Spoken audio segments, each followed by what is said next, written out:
you so much for coming. I think someone said that 99% of life is showing up. So you showed up. Adam, you showed up. Thank you so much. You've come further than most of us. I'm very grateful.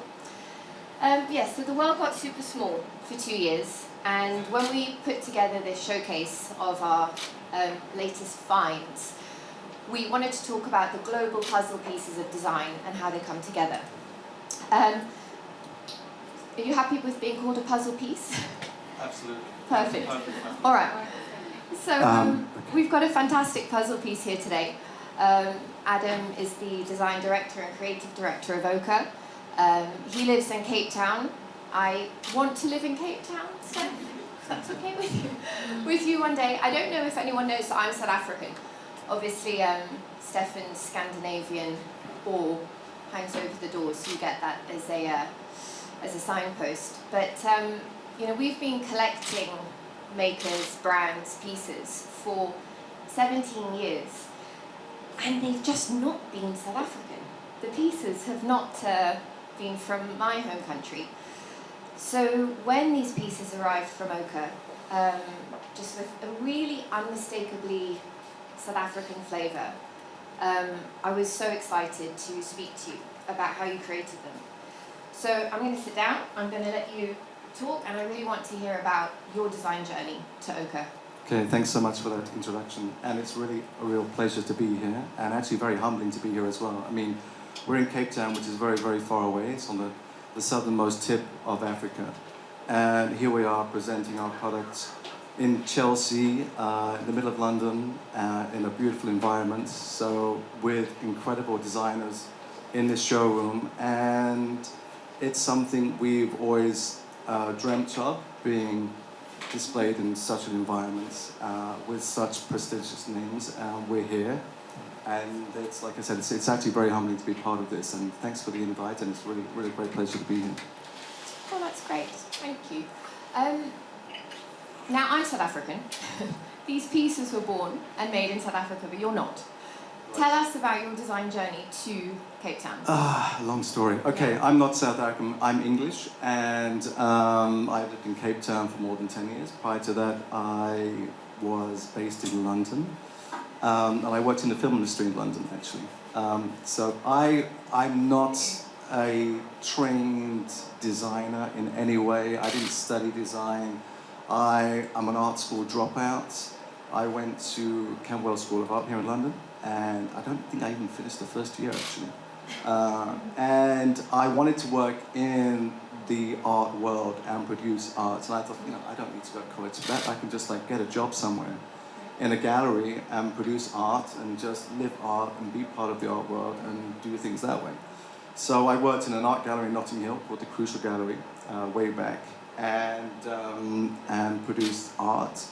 Through that, I actually got into music videos and film. I'm a real film buff and a film fanatic, and there was an amazing video store of videos. There was an amazing video store in Notting Hill that had every culture of film available in that little store. So I watched French New Wave, Italian New Wave, Tarkovsky, Bollywood. I watched everything.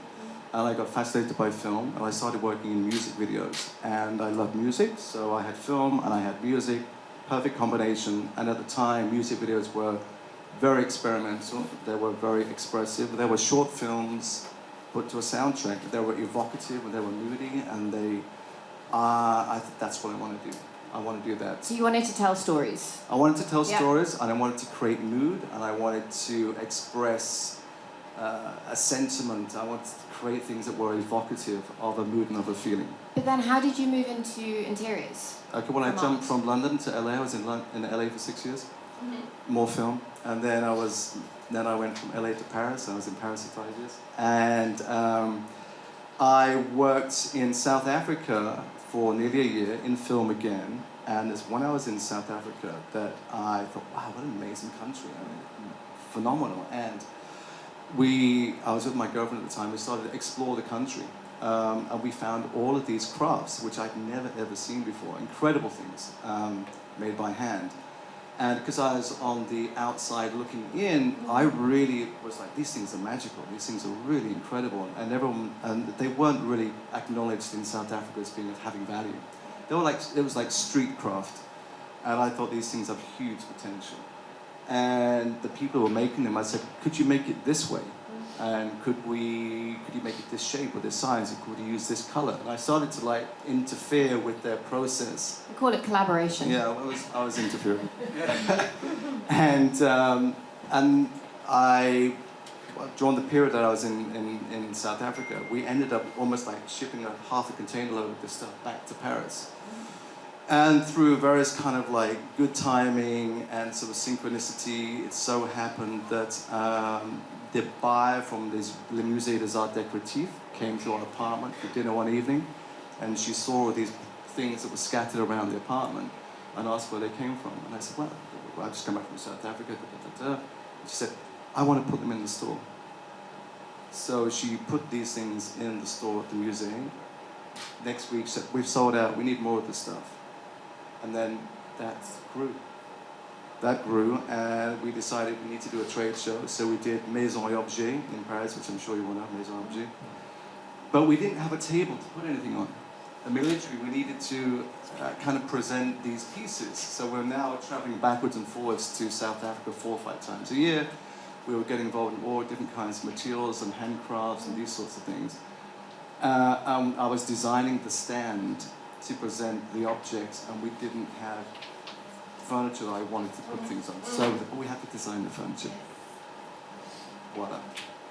That's fantastic. I mean, when we started with our showrooms, we were a design studio.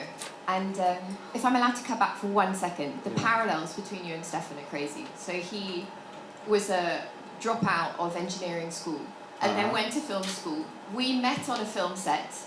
Wow. So, I mean, it's funny, right? Yeah, yeah. But there's obviously a DNA that kind of... Absolutely. Yeah, and here we are. And here we are, the synchronicity. But, you know, we started with interior design clients, and we'd say, all right, go into, you know, insert name of store. Don't look left. Don't look until you get to the sofa that we want you to see. You know, like this. So your collections also come out of the space around them. What you realise that you need to fill and that you want to fill it with your language, with your story. So, okay, so you were in Paris, and then you decided that you needed to be in Cape Town. Well, the backwards and forwards are becoming more and more frequent, Yeah. and that was difficult to manage. So, and then suddenly these little things called children kind of arrived and kind of appeared on the scene. And we were living in the centre of Paris in the Bastille, just across the road from the Marais. And I said, why don't we just move to Cape Town? You know, that's maybe the best thing to do. And they have mountains and beaches and oceans and things like that, which are pretty cool for kids. So we did that. And you're an interior designer as well. Yeah.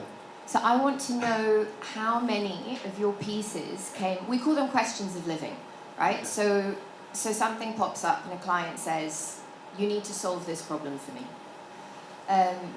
Whereas sometimes if you design from scratch and you invent a question in your head that maybe has a wider application. So of these pieces here, was it a very particular question?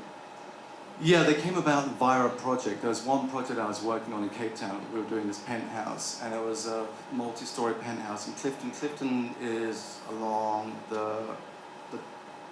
it's an elevated, how would you describe it? It's on the coast, and there's a beautiful sort of road that wraps around the coast like this, and you've got a steep drop down to the beaches, which are very, very, very dramatic.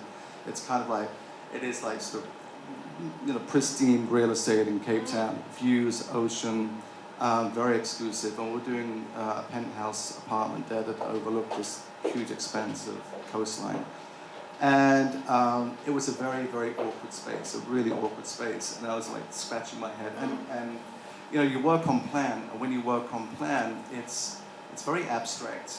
And you don't get a sense of scale, don't get a sense of materials, you don't see what the light is doing, you don't understand the space in a really emotive, physical way, the view, what colors are happening outside.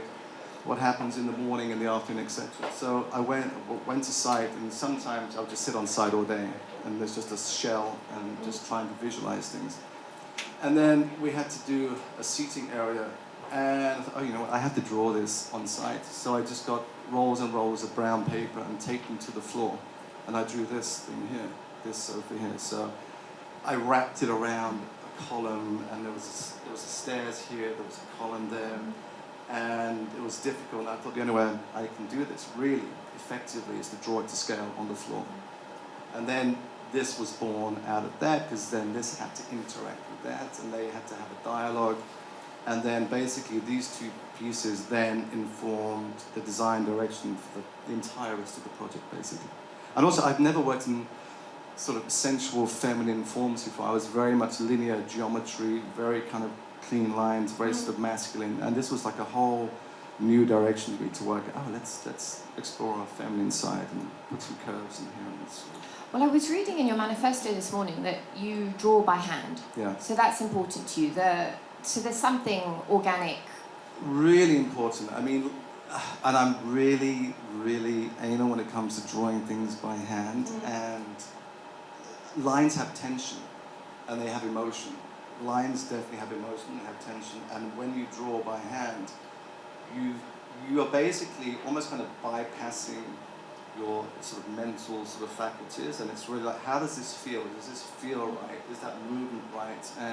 And it's like a tuning fork. It's like, and it's like, and then suddenly it feels right, it sounds right, and that's how all these shapes come to be.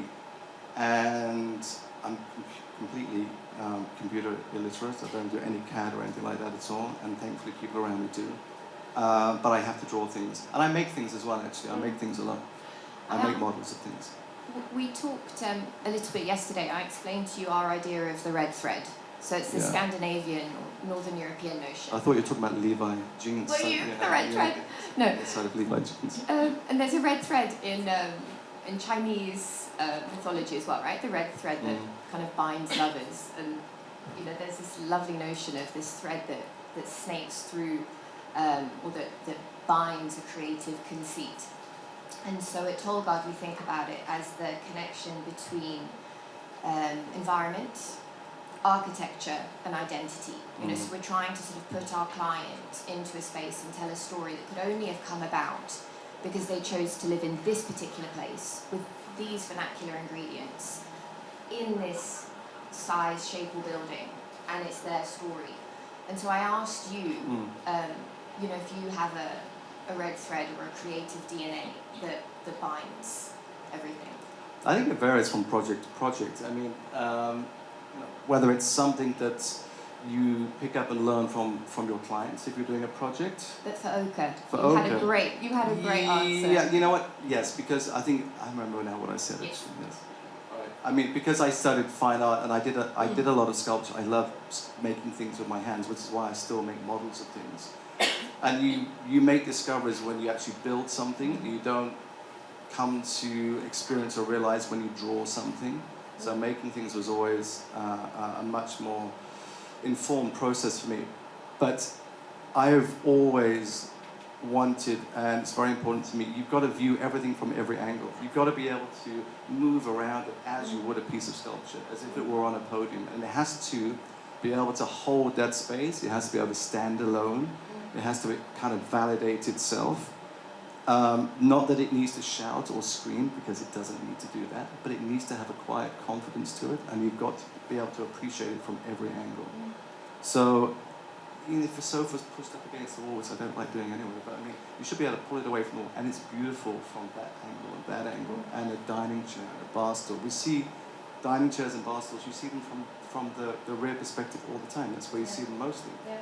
Don't forget that. I mean, we look at people, we look at them from all angles, and everyone's got a different, their faces are different from their profile to their front to the three-quarter views. And I was watching another interview you gave, and you said you're technically illiterate. I'm going to challenge you on your mathematical literacy, because you said 2 + 3 = 6. Yeah. Okay. And that's something that runs, and it's another thread. That's another thread. It's like, I don't know, I like tripping things up. I like breaking lines. I like sort of like, I like to, if there's a line that's going in a certain direction, you kind of presume it's going to follow that route, and it's going to follow that line. Don't change it, break it. I like surprises, you know, quiet, refined, delicate, nuanced surprises. So when something is predictable, like, I haven't heard a song before, but I know what the lyrics are going to be before they even, you know, finish saying. I don't like that. I want surprises. Too formulaic. Too formulaic, exactly. So I do it with weight and scale. Sometimes I'll just completely purposely unbalance something. I'll do it with a line. Like I said, I'll break a line and move the line in the direction that's not expected. Or I'll just put two materials together that actually probably shouldn't go together. You know. I remember at Inchbald they said you have to know the design rules in order to break them. Yeah, absolutely. Yeah. Do you have one that you break a lot? Do I have a design rule that I break a lot? The client is always right? No. Got to stand firm with clients, that's for sure. Yeah, hold your ground. Yeah, absolutely. You know. I was chatting to my dad this morning about the interview, and he said, ask him what mistake he's made that he's learned the most from. Because actually it's in the mistakes that we make. Yeah, I mean, I kind of think like, I love sort of, whenever we're working with materials, stone, timber, whatever, it's like, you know, destroy them, mess them up, break them, kind of put them back together again. You know, see what happens if you heavily wire brush them, or you drop, you kind of acid etch them, you age them, you throw chemicals at metals and these things. It's a laboratory. Design should be much more, I think, explorative and creative that way. You know, there's not a right or wrong. It just feels right or it feels wrong. But in terms of rules, you know. So talk to me about South Africa. Do you think, what have you learned from working there? Yeah, actually, I was thinking about this the other day because, and I realized that something came to me and I thought, you know, South Africa hasn't inspired me, it's affected me. And those are different things. So in South Africa, we've got amazing outdoor spaces, incredible outdoor spaces. And we've got horizons, and we've got incredible mountains and oceans, and incredible outdoor landscapes. And I spend a lot of time outdoors.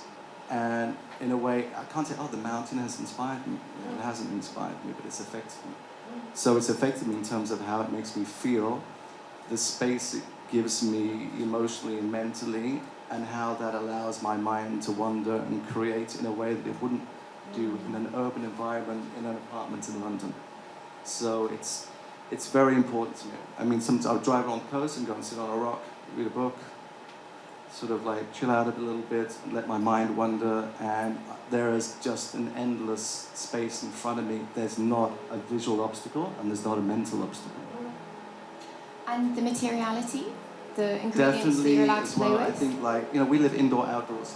So I've really come to bring outdoor materials indoors, like blur that transition, blur that line between indoor and outdoor. I've come to appreciate textures a lot more, stone, timber, natural materials, the beauty in nature and the organic textures that it has, which is so diverse and so varied. And it's really beautiful to bring those things into your living space, because I think they affect you emotionally, and they affect you, they have a huge impact on your state of mind, of being, your calm, your serenity. And it's easy for us to do that in South Africa because our homes open out onto that kind of landscape.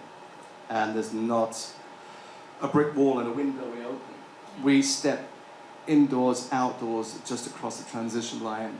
And it's an amazing luxury to have. And so I try and bring those materials indoors as well. So it's just there's a fluidity, there's a flow from one to the other. And do you think there's a less of a formal relationship with interiors in South Africa because of that inside-outside? Do you think people are... Yeah, I think we're less precious about things like that.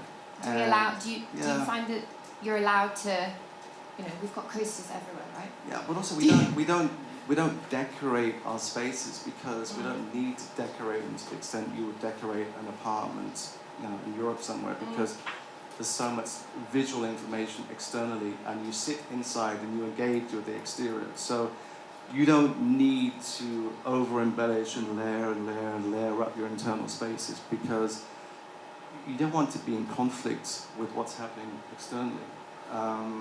So you strip things back and allow everything to speak and have its say, but without being in conflict with one another.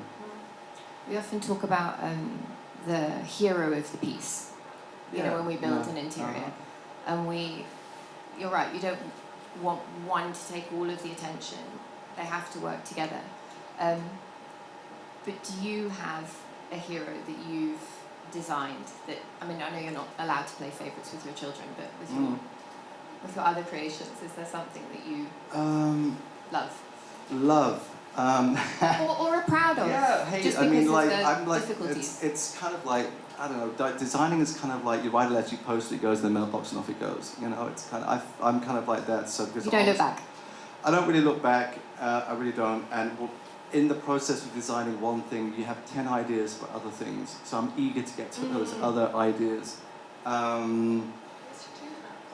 Oh, you say me what? Oh, that's you. Yeah, that's true. There's a chair that we've just released about a month ago, and it's called The Void. And I was like, oh, that's pretty good. Yeah, I quite like that. For now. But again, it's how you view it from behind. And it's quite different. I don't think that there's nothing kind of out there like it. And I pushed myself with that, and kind of got out of my comfort zone, and it also gave birth to other things almost immediately afterwards. And was that designed for a specific project? No, or it it's just came out of its completely own? self-indulgent. Nice. Yeah, we look forward to that. Yeah. Got to be. I'm being interviewed from two sides now. Yeah. There's empty space, negative space. I think empty space, negative space is just as valuable and visually powerful as physical space. So there's a very defined empty space in the chair, and you actually see the empty space as much as the physical form and the mass itself. So I think empty spaces hold energy, and I think they communicate things just as much as physical mass does. So the Repose Sofa, yes, texture I understand. Talk to me about Gloob. The name. Gloob. Yeah. It's not Afrikaans. I don't know where it comes from. It was just, I wanted a name that just kind of felt like how you sort of do. You know, I don't know, it's just that sort of, I just wanted a really comfortable kind of like wraparound chair. And names are kind of important to me. I like playing around with names, and this was just literally just a sound that has no meaning at all, and it just evokes to me that kind of like sinking and melting into something. So that's why it's called that. It's got a lovely footprint. That's what I want to ask you.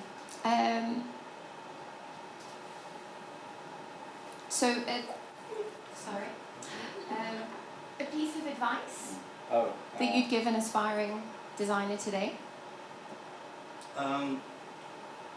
A piece of advice: just explore. I take influences from everything. I mean, I can't. I was at the Barbican the other day looking at the exhibition, the post-war English art 45 to 65, and I was there. There was a constructivist wall piece, and I was like, wow, it's amazing. And my brain was like just spinning, and I had so many ideas for what I could do with this idea of composition of materials and elements and this. And there's so much visual information and stimulus around us, and it's about what you do with, it's about how you see what you see. It's really about how you see what you see. Keep your eyes wide open. I see a cut of a jacket or on a skirt that's cut asymmetrically, and I like what that does, and I'll kind of park that and remember it. And then maybe, I always listen to music when I'm designing as well, and I think, how can I create that mood in that? And I kind of take things from here, there, and everywhere, and then I reassemble them and hopefully make something new and interesting out of all of those disparate parts. So I kind of like take little bits and things and like juggle them around like cut-up theory and reassemble things and make things happen. So be explorative, you know, and I don't really believe in failures. Everything is a journey of learning. Exploration is learning, and you've got to do that to find your own voice. And I'm only just sort of beginning. I'm really just only sort of beginning to find my own voice and enjoy that journey. Just really indulge in it and enjoy it, and you know, just get over yourself. Adam, thank you so much. We've got a few minutes for questions, if I haven't asked the right ones. If anyone wants to know anything more about some of the pieces that are here, or... Best places to stay in Cape Town, best restaurants. Yes. Oh, I'm so homesick now. Great wine, very good wine. No, I've asked all the right questions. Oh no, go on, Philip. I have a question actually, Michael. Absolutely fantastic range, whereas we had so much interest in products already. We've had sales within day 2. Fantastic. So it's really going to be quite popular here in the UK. I do know that some of the finishes are quite bespoke, some metals you can apply different finishes too. So if people really want to hone in onto the base of the table. Oh yeah, Customization. we do an enormous amount of customization, a lot. So we do a lot of custom design pieces for other interior designers, architects, for clients. We design and manufacture everything ourselves. So I love creating bespoke pieces and changing things and adapting things. We will happily explore and experiment and do custom bespoke pieces. When some clients ask me for bespoke, I say it's a 4-letter word. So I love that you're... Oh, God, it's a price tag, yeah. No, but I think, you know, we started with collaboration, and it's a nice circle to end with it. So the design journey for you is very much about your inspiration, but then also being inspired by the people you work with. Yeah, definitely, and I love it when clients push us as well. I mean, I love it when clients kind of really sort of put pressure on you to come on, let's really kind of work. Let's do something different. Let's, you know, I love that. And at the moment, we're doing OKHA's doing we're getting into limited series pieces, which is something that I'm really enjoying, because we're working a lot back to art. Back to art, back to sculpture, and it's back to that. And it's also the pleasure of working with artisans and craftspeople, and that very explorative, experimental process of, let's see what happens if we do this. You know, and we've got several designs in production at the moment. They're part of limited series in different materials, and I find that really gratifying and incredibly fulfilling. And it's really great that we can do that and have, you know, the OKHA catalog pieces, and it's like working a different muscle in the gym kind of thing. You know, it's like I'm going to do legs today. You know, it's that kind of thing. So would you say that's what you're most looking forward to the rest of the year? That sort of limited, yeah, we've got quite a few pieces that are coming out in the next sort of 2 or 3 months, and they are specific to some of our showrooms overseas, and to me it liberates me, because I can be more self-indulgent, and that's not a bad thing sometimes. Well, they're your questions of living, right? Yeah. As opposed to the clients. Exactly. Yeah. Nice. And then it's just up to me to push myself and just, you know, kind of like take bigger and bigger risks, which is thrilling. Fantastic. Thrilling. We shall end on that word. It was thrilling to speak to you. Thank you so much. Thank you very, very, very much. Thanks. Thanks everybody. Thank you.